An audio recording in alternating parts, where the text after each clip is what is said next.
why I used he to refer to theology. Well, if theology was a person who came to Africa. But I did think about using she, to be honest.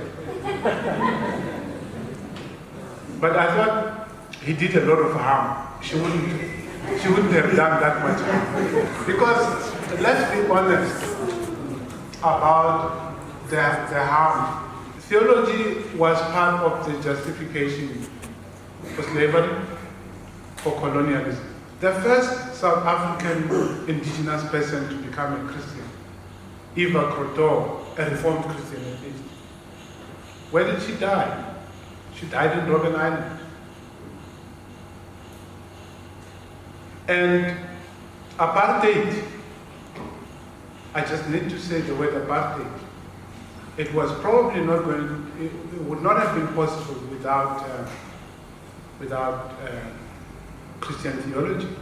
Theology has done a lot of harm, but also ecologically. Think about ecologically. I grew up in a mission station in Limpopo.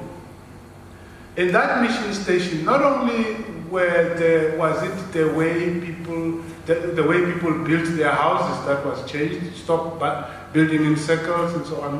People were taught that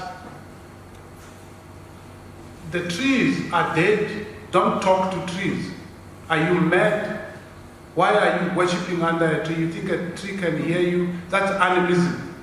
Stop respecting lakes and so on. And so even ecologically, there's been a lot of harm. I mean, so texts of terror, as the feminists have called them, I think there are probably texts of terror that relate to the environment.